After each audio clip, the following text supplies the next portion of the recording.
Chapter 6, Revelations. I was a little surprised when Jerome told me that he was a runner. He seemed as though the life of a body wouldn't interest him very much. But after he told me, I began to notice a certain kind of muscular grace in his walk. I found that my eyes would follow him a bit when I saw him around campus. Nothing heavy. My eyes were just drawn in his direction. It was odd feeling this. The thing about looking at men once you've divorced is an ever-present thought. Could this lead to something? When you're married, if you're faithful, you might look, but you know you can't touch. You just stop at a certain point.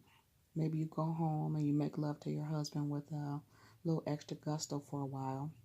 But then you open your eyes and it's still him. And his hair is the same, and his breath is the same, and his skin is the same, and your fantasy softens and fades away like an old drawing. I don't know what it would be like to have been unfaithful, but Cal did, which is a part of the problem. Caitlin. Can you believe that that's her name? It's like some kind of younger other woman joke. In a second-rate novel, they always had those girlish names like Tiffany or Anique or Caitlin. She was from one of those big Irish Catholic families like him. They didn't seem to feel much of that famous Catholic guilt once they began their affair, though. Not enough to stop them anyway. He met her in a pottery class he was taking. I used to love that he was always learning something new, usually something with his hands. He was a skilled potter, and he tried his hand at painting, though he didn't like it much. Who knew he'd meet a 28-year-old mother Earth Mother in this second level class and use those hands on her? At first, I thought we would be able to work it out. Things had been rocky between us as Sarah grew up and became more independent, but we still laughed sometimes and we still made love. And sometimes I felt as though there was a wide, cold river between us, but I could still see him. It felt like one we could afford. And then he came home one night, some weeks after his first confession, and my tears and angry questions and his guilty, evasive replies. His hands were shaking and his eyes were red rimmed. He told me that he had to stop, but Caitlin was the woman he was meant to be with, and he was sorry, but there was nothing he could do. She was everything he'd ever wanted. Didn't that used to be me? I asked.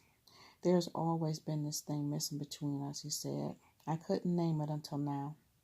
I can name it, I said. It's called being a dumb kid with a great body who thinks you're God. Don't be like that, he said. You don't even know her. Don't be like that. But he was right. He packed his bags and moved out that night as I sat in front of a cold cup of coffee, not moving. You can imagine what followed. In some ways, the worst thing about it was living a cliche. Well, not really. The worst was painful as it was, but it was a cliche. One that left me alone in a big house in Cleveland Heights with a 14-year-old to raise. By sheer force of will, I never even thought about a man, hands on me, or a mouth kiss of mine, someone to love for the next 4 years. No time for that, and no room for that. But now Sarah's almost grown, and I'm home alone. Free, I guess, though it doesn't often feel like it. To look at a man and to know it could mean something if I wanted it to was a new feeling, one I wasn't sure what to do with. For the moment, I decided not to deal with it. It seemed safest that way. The look in Helen's eyes when I expressed the slightest interest in Jerome was a bit chilling, to say the least. Still, I like to watch him. That combination of awkwardness and grace. That's what got me out to the cross-country fields on a fall day that was so cool but not yet cold, that the air was electric and vivid.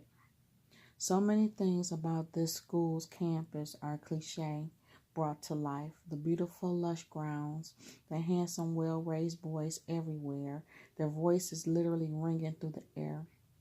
I stood with a small group of faculty and other students, watching the boys warm up. The high-knee jogs, the quick sprinting bursts of speed. The head coach, John Sasser, and Jerome were completely engrossed in preparation for the meet, talking earnestly to the boys and checking watches, rubbing an anxious shoulder here or there. Jerome seemed more at ease than I had ever seen him, though. I noticed that the boys went to John first with any questions. After a while, they all assembled at the starting line. Rasheed Bryson stood near the back of the pack, his dreads bobbing a bit. He warmed up, the only brown face among the boys. The gun was fired, and they took off. Jerome and John each checked their stopwatches anxiously as the boys left, and then they consulted quickly. And John took off at a quick jog towards his car. Jerome checked his stopwatch again, looked up with a slightly lost expression, and when he caught sight of me, he walked over. "Miss Hanson, what brings you out here on this fine day?" I laughed, surprised at his formality, and said, "Call me Jana, please. You don't have to talk to me like the kids do." He looked abashed, and then he said, "Well, what brings you out here, Jana?" His voice softened slightly. I looked away, embarrassed. I like to watch the kids, and it seemed like a good idea to get to know as much of the school as I can, just starting out. You can learn a lot from the extracurriculars. How's the team this year? "Oh, very promising, very promising," he paused, seeming to consider something. "The Bryson boy is quite a talented runner." "He is?" "Very. It's rather exciting. You probably couldn't see because they all left in a pack, but you'll see when they return. John's gone to check their times and cheer them along, of course." We stood in silence for a moment, and then I spoke. "I have him in my English class. He seems bright, a little overwhelmed, but bright." "Yes, well, he'll have to find his feet quickly if he wants to succeed here. He's struggling a bit in my Latin 1 as well." There was a peculiar edge to his voice, and I didn't know what to make of it, so I fell silent again. Just as I began to feel uncomfortable, John came running over. Jerry, you're not going to believe this kid's time. It's amazing. His first meet, and he's running 6.5 minute miles. It's unbelievable." 6 minutes? I'm telling you, 6 minutes or so. He'll probably slow down a little, but he's going to be back here soon. You won't believe it." He stopped and suddenly noticed me standing there. "Oh, hi, Jana, right? English department?" "Yes.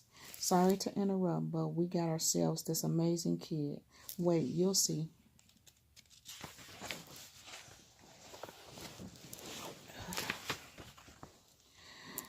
We all turned towards the finish line where a cheer was starting. Rasheed came in, yards ahead of the nearest competitor, arms pumping, breath even, his feet seeming barely to touch the ground. His face betrayed his strain, but his body didn't in any way. He looked like he was floating.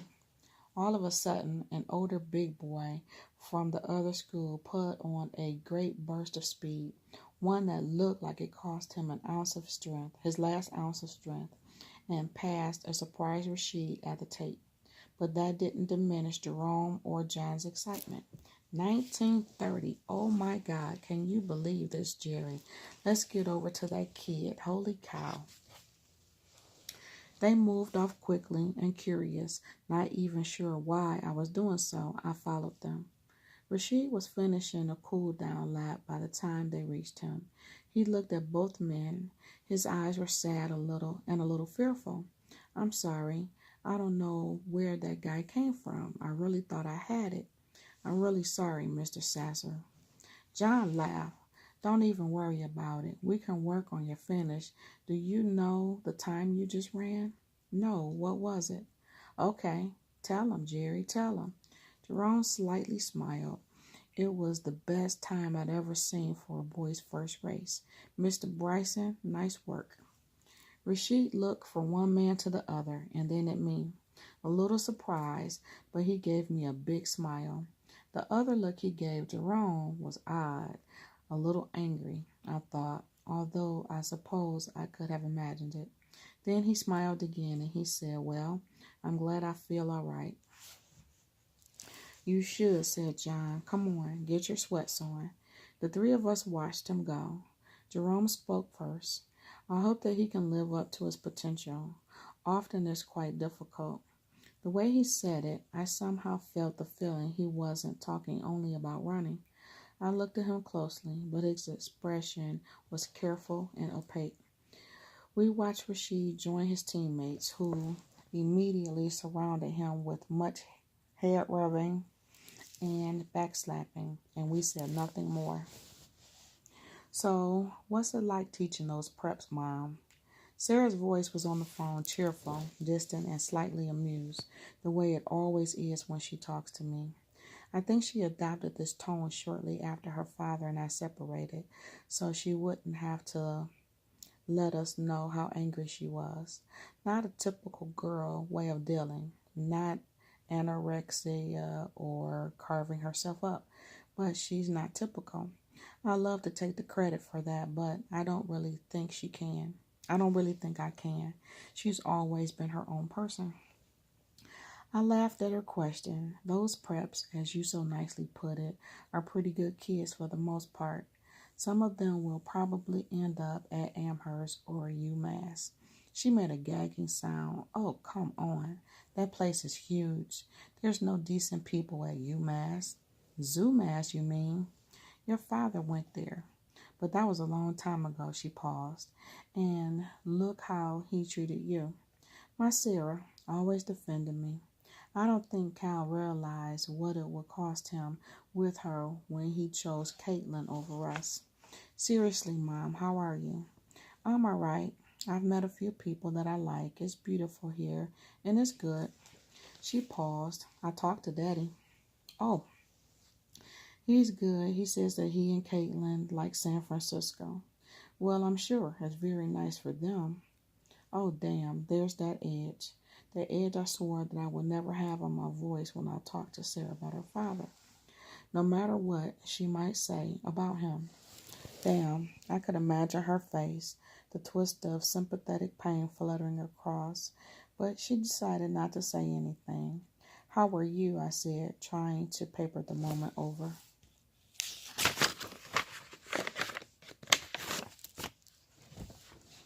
"I'm good. Beth and I have got a nice place this year, not too far from campus. It's nice to be out of the house for this last year." "I'm glad. I've always loved the houses, but you have to do what's right for you." "Right. Well, I've got to go to class in a little while. I'll talk to you soon." "Always, Sugar Bear." "Mom, bye." I stood holding the phone for a minute. I've always called her Sugar Bear, and she has always objected since she was 12 years old. The apartment seemed quiet. My daughter, a woman, loving other women, leading a life without me. When does a parent get to use that? When Sarah was 16, she got the lead in the class production of Bye Bye Birdie. If you know show business, you know that while this show is not without its charms, it's not exactly a masterpiece of the musical theater. But I couldn't have been more proud of Sarah. She worked so hard night after night after night. The rare times she was home, I find her sleeping in odd positions in odd places, draped over her desk or dozing with her hand on the phone like she had just been about to call a friend and hadn't quite made it. I loved to look at her while she was sleeping. The soft darkness of her hair touched the light, so like Cal's. The smooth, slightly freckled skin, the mouth that carried the suggestion of the baby that she used to be. Whenever she woke up and caught me staring at her like that, she was weary and out of sorts. Her eyes narrowed. "What are you looking at, Mom?" But I stole looks when I could. When the show finally went up, Sarah was a wreck.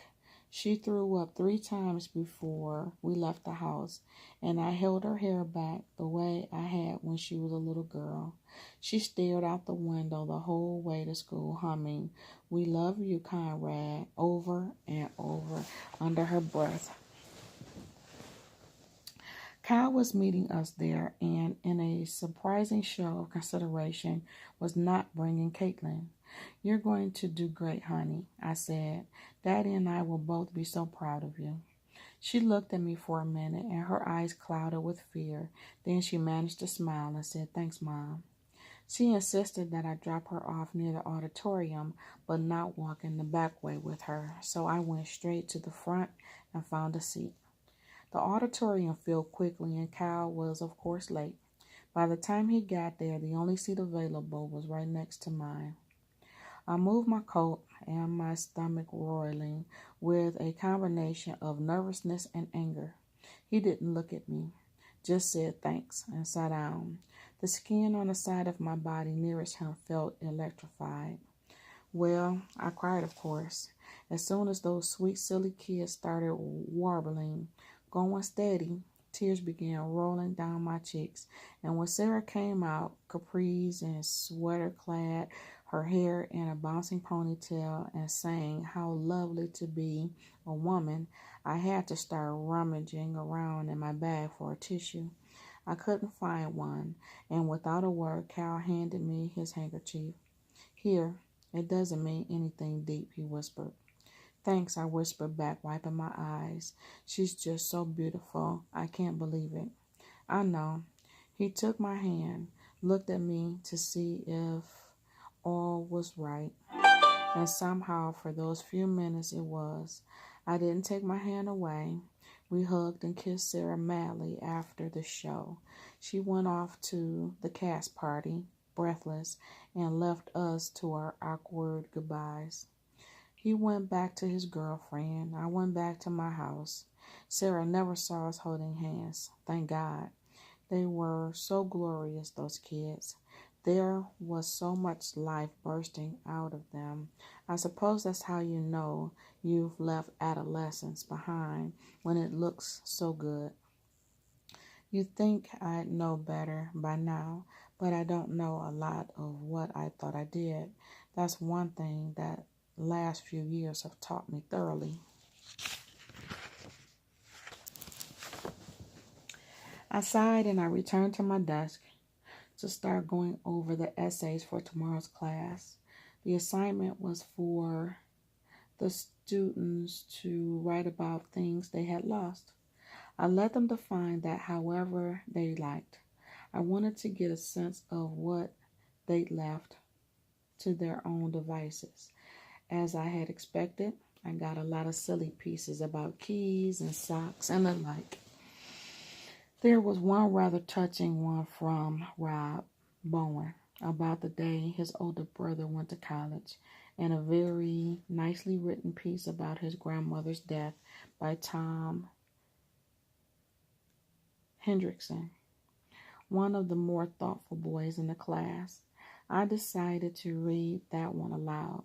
I was stacking up the papers and getting ready for bed when I realized there was no essay from Rashid. I looked through the papers again to make sure. They had just left them on my desk in a pile, and I didn't count them up right away. I forget what distracted me. Anyway, nothing from Rashid and no plea from him for an extension or anything like that. It was like he was hoping I wouldn't notice.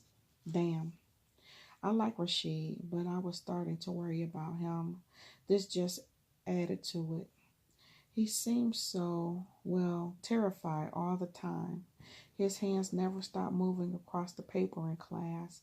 He wrote down everything, and whenever he got up, the nerve to speak, though his ideas were usually good, he offered them in a tone of foot shifting and difference that made it both hard to hear him and to take him seriously. I'd seen boys like him before, and I knew how this nervousness must look to other boys and to the teachers. This cross-country thing might help. He was clearly a very gifted athlete, but perhaps it would just add more pressure. That didn't seem like much of a hot idea. I wondered if I could find out what had happened with the essay in a way that wouldn't send him into a panic.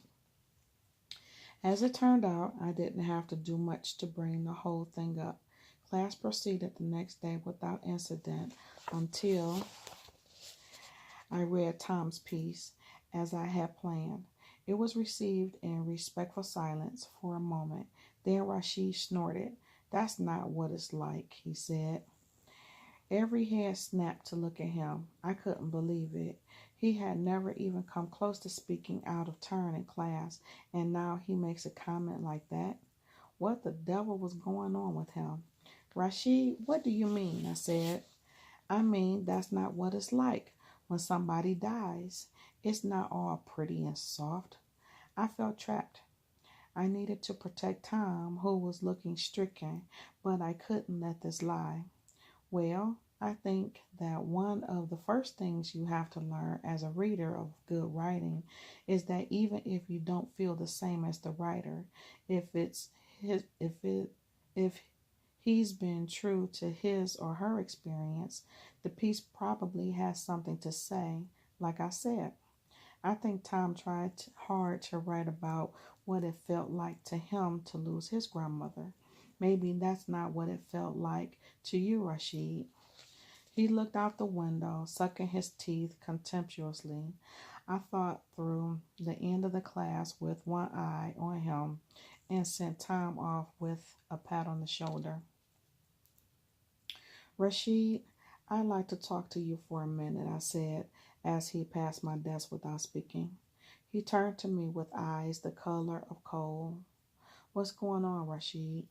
Is something in class upsetting you? You didn't even give me your assignment," I said. "It's the first one you haven't handed in." I was startled to see tears come to his eyes, but allowed him to look away from me without saying anything about it. "That's just not what it's like, all right? I just wanted the boy to say what it's really like when someone dies." "Sounds like this has happened to you."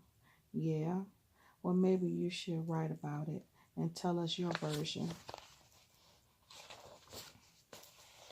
of what it feels like." He didn't speak. "Do you think you'd like to try?" He still didn't speak, but he lowered his chin a little, which made him look heartbreakingly vulnerable, the little boy he was. "Why don't you try? If it's too hard, you can just show it to me. You don't have to read it out loud." He nodded just the tiniest bit, and I watched him go, feeling like I might cry myself. The next day, this was left in my mailbox. I had a brother. His name was Kofi DuBose Bryson. He was 15 years old. On a night in July, a hot night, he went out to get a Coke and somebody shot him. The next time I saw him, he was dead at the funeral parlor. His face was the color of a plum, wearing a suit he always hated. My mother cried so much that she broke a blood vessel in her eye. My father had to hold her up. She looked like a sack of potatoes. After that, they stopped loving me. I think it's too dangerous. What if I get shot too?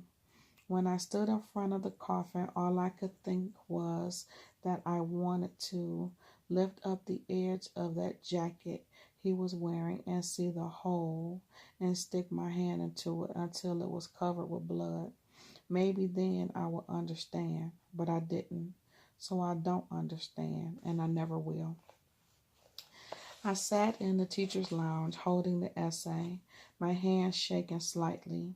I hadn't had a cigarette in 10 years, but I have killed to have one in this moment. His brother had been gunned down in the street. How could no one have told me? I thought of the postcard I got from Jason and the despair that it had made me unable to answer. How he must have felt when I never replied. I couldn't fail again. But what was I going to say? What did he want me to say? I sat there for a long time, imagining the calming taste of smoke in my lungs. Finally, I thought, maybe I should talk to Jerome about this. Perhaps Rashid had spoken to him about it. I felt a little funny deciding this because their both being black was no reason to assume that they were buddies. On the other hand, Jerome spent a lot of time with the boy between cross country and Latin, and he clearly had some feelings about him. I needed to talk to somebody. I didn't know what else to do. I gulped once, stood up, and left the faculty lounge to go to Jerome's office. My heart was loud in my ears. As I arrived at the door to the office, I could see Jerome sitting neatly erect in the pristine small room, one quiz paper right angled on the desk before him. I knocked and then I answered when he gestured for me to come in. "Jana, how nice to see you. What brings you by?" I was rattled, but not so much that I missed the warmth in his voice, but I pressed on with what I had come for. "I just received something rather troubling from Rashid Bryson. I wanted to talk it over with you. I thought perhaps he confided in you." He gazed at me. Curiosity and something else. Was it disappointment playing across his face? "Surely, Jana, you know by now that students are not in the habit of confiding in teachers. Not in my experience anyway, and certainly not someone like Bryson." "What do you mean by that?" "Simply that." He paused, evidently exasperated. "The boy's 14 and struggling in my class. Why would he come to me?" "He sees a lot of you, and, well, here, read this." He gave this to me in response to an assignment I had given them about loss. I handed him the paper, just stepping in from the doorway and not sitting down. I didn't know what else to say. He took the paper and read it quietly. He seemed to keep his head lowered longer than was absolutely necessary to read the entire thing. When he looked up, his face had undergone the most extraordinary change. Any exasperation or confusion had vanished. Instead, he looked as though someone had punched him in the stomach, and he didn't want to give any sign of it. "Well, this is quite a piece. What a tragedy." He paused. "Why did you come to me?" "I thought maybe he told you. I assume by your reaction that he hasn't. Fox must know, but I guess he decided not to tell people. I guess. This isn't answering your question." I stood there, still wishing for a cigarette. "Jana, come in and sit down. You seem very distressed." I sat, my hands pressed between my knees like a schoolgirl.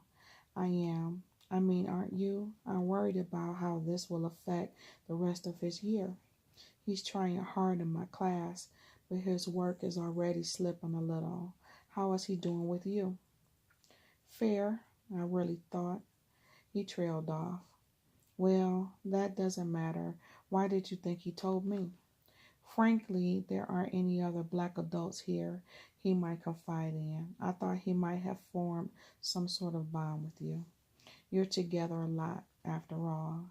He scowled slightly, a slight line appearing between his brows. "I mean, I don't think he'd tell you just because you're black, but I thought he might feel more comfortable." Now I was trailing off and feeling as though I had said something horrible when it had seemed so logical to speak to him just a little while ago. "Ah," he said, and that was all. "Is there something you want to say?" I said finally into the charged silence. "No." "No. Well, just that assumption doesn't seem worthy of you, Jana." I stood up so abruptly that I felt the chair tilt briefly behind me. "Worthy of me? Worthy of me? Why is it so horrible to assume that he might look to you as someone he could trust around here? Why is it so horrible that I might turn to you for advice when I'm trying to help a student who's obviously in great pain? Jesus, Jerome, I came to you because I respect you." If you think it's some kind of weird lumping you're all together thing, well, that's your problem and not mine. Forget I came in. I'll just go speak to Ted Fox about this, and I'm sorry that I disturbed you. Jana, I didn't mean what? What you didn't mean? I was having trouble breathing. My voice was fierce, a fierce whisper. He had risen to his feet right after I had. We were very close together. He smelled warm, slightly of soap. The office suddenly seemed very small. Jana, and suddenly, unexpectedly, he took my hand. Speak to Fox if you feel it's the right thing to do, and I'll do what I can to help you. I'm not the one who needs help. I took my hand back awkwardly. A long silence passed between us, and I spoke first. I better go speak to Fox. I'll see you later. My face was hot, and I left the office. I hadn't even said anything to him about the intimacy of his gesture, the surprising gentleness with which he took my hand. I just felt confused, angry, and embarrassed. I sneaked a look through his office window before I walked away. His face remained impassive, his head lowered to read the paper he had been grading. His hands rested on his desk, and he was still elegant.